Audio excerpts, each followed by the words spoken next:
This morning, let's make welcome Mr. Adeleke Adekola as he speaks on the pursuit of passion.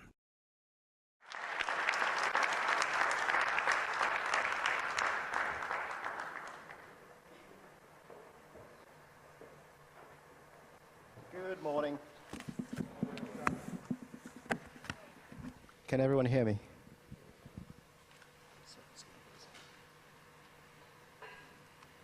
These people want to give me a high jump. They've told me that I have 35 minutes to speak about passion. Let me reflect very quickly on the national anthem that we just heard. There were some words there which was to serve your country with love, strength, and faith. Often we don't quite understand what these mean. My cue to start talking is when my slides go up. So does anyone know why my talk is particularly a difficult one, a tough subject? Thank you, yes. Because people don't know their passion? It takes a while. Excellent. So, as the first person to speak from the audience, you get a gift. To encourage, to encourage you all to talk, please come on and collect.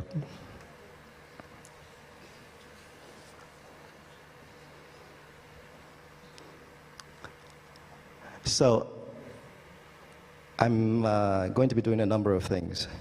Primarily, one of what I'm going to be doing is to hack each of your minds. And the reason why I have to hack each of your minds is that you've been trained to think in a particular way, and you've not been trained to think about passion and the expression of it, how you develop it. Nor are you likely to think about the way of the samurai. Where am I pointing? It's not working. This is called user error. Okay, so the way of the samurai. You may think, what does this have to do with passion? There are words there which say, when serving officially or in the master's court, he shall not think of 100,000 people, but should consider only the importance of the master.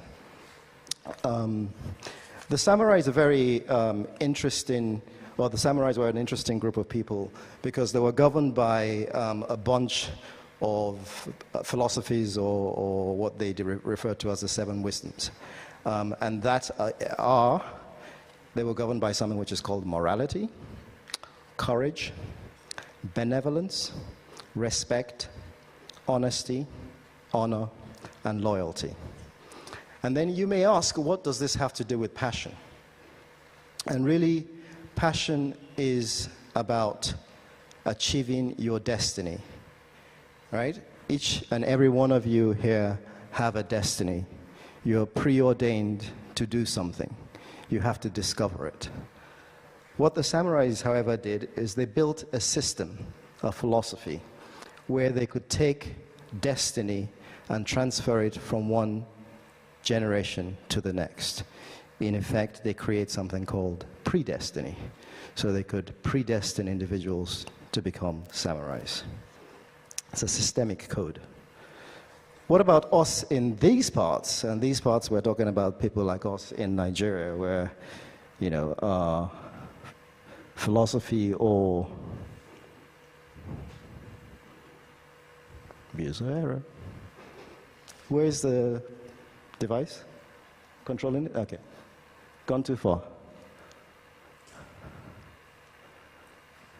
So, most of us here grew up under a particular education system, and when we were young, we were asked, what do you want to be when you grow up? Chances are, most of us said, or responded along functional lines. The world that you were educated for has changed. It's gone. Okay? right? Your system of education was predicated on the Industrial Revolution.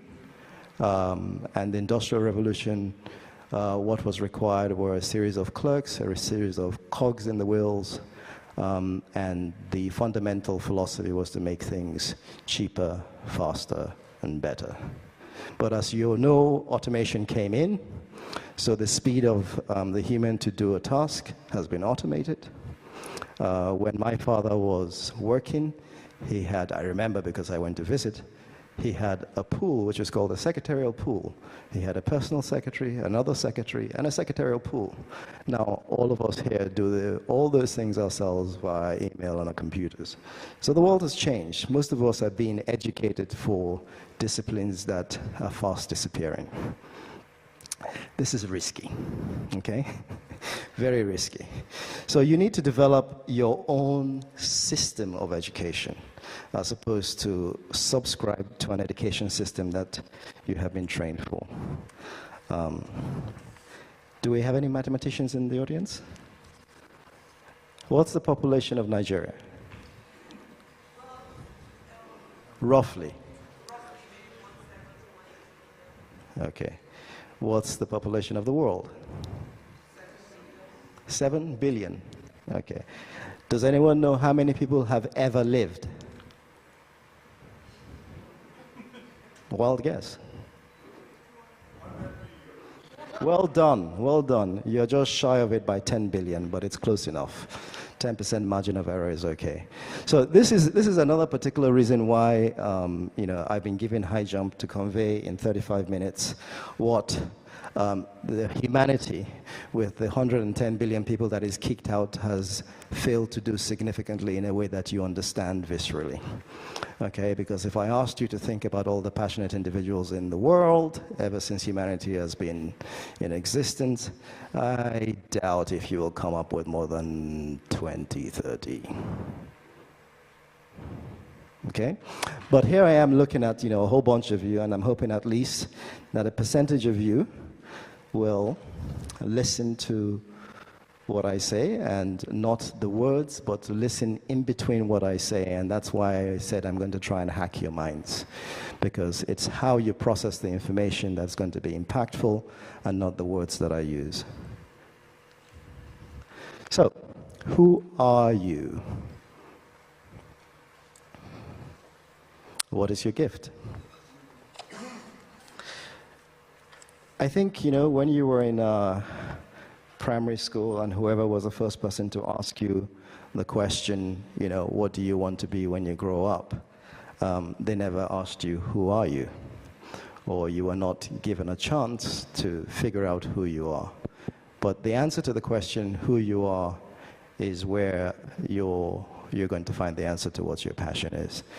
So there are different kinds of people in this world. And after a bit of life experience, you can put people into a number of buckets. So generally speaking, there are people who are takers, right? Takers do one thing, they take, okay? So there are some of you in this audience who are takers, and you will, get your fulfillment by taking off others. There's some of you in this audience who are servers, and you will get your fulfillment by serving others. Others of you are givers, and you give because you have something to give. You have a gift. But the most important thing to know about different groups of people is that one of the I'll come to the limits of passion in a minute, but what you have to try and do is understand that takers cannot inspire servers, and servers cannot inspire givers. Okay? So be careful who you listen to. The voice within you is often the clearest, well, not necessarily the clearest, but the loudest, most salient. Surround yourself by your tribe. Reduce the noise and the negativity. Know yourself, develop your own system of education, build on the only real currency. And the only real currency where you're concerned is your personality. Work on it, study it, develop it. Your character, which are your moral system and your values, guard them. Your gift, find it. Your ability to express gratitude, do it often, to God and to your fellow man. Your ability to give to others. Give the kind of gifts that keep giving. Maybe, if you do all these things, you will discover the way of the samurai. And then maybe you can change the world.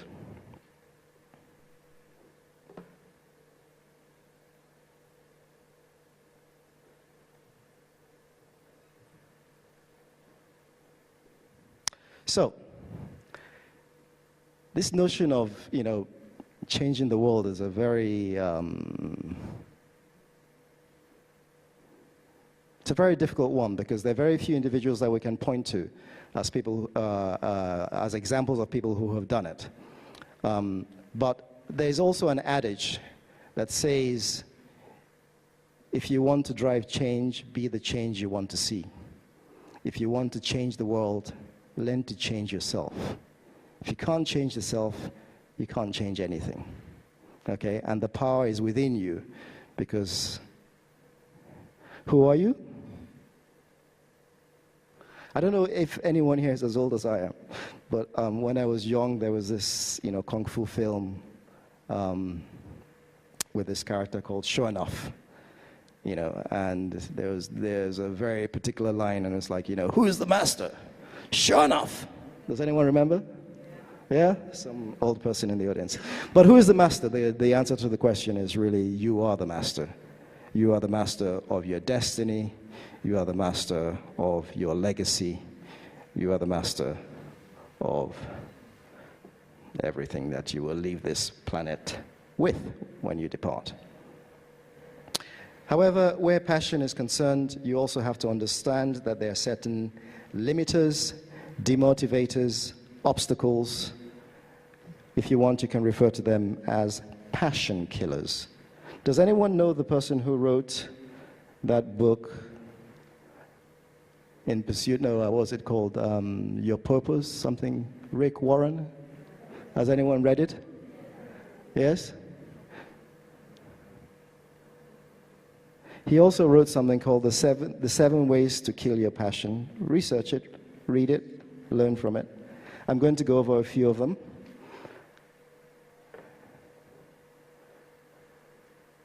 The first one is fear. You need to understand what fear is. It is both a killer of passion, and it is also a maker of your destiny. If you learn how to control fear, you learn how to enable your destiny. But most of us don't actually understand what fear is. There are different kinds of fear. There's the biological fear, which perhaps if you have a phobia, it kicks in. Some people are afraid of spiders, snakes, and when they see those things, this fear as a precursor to survival kicks in. But the fear I'm talking about is the ones that delimit you, the ones that demotivate you. And there are really two aspects to it. Most of us are afraid of the opinion of others. Why would you be afraid of the opinion of others if you are working with the thing that you've been predestined to do? If you're working with your gift, something that only you knows. So, generally speaking, the greatest fear in the world is the opinion of others. I didn't write these, some of these are quotes. The greatest fear in the world is the opinion of others, and the moment you are unafraid of the crowd, you are no longer a sheep, you become a lion. A great roar arises in your heart, the roar of freedom. The other fear that we're afraid of, or which is a delimiter, is fear of self. You are afraid of your own power. You're afraid that you just might succeed and you can't live with it. But you were created in the image of God, which essentially means that you are predestined with certain powers, and it's up to you to harness those powers. You need to learn what that means. To fear yourself is to reduce the God-likeness in you, to allow the dark forces in. Have faith. You were created for a purpose.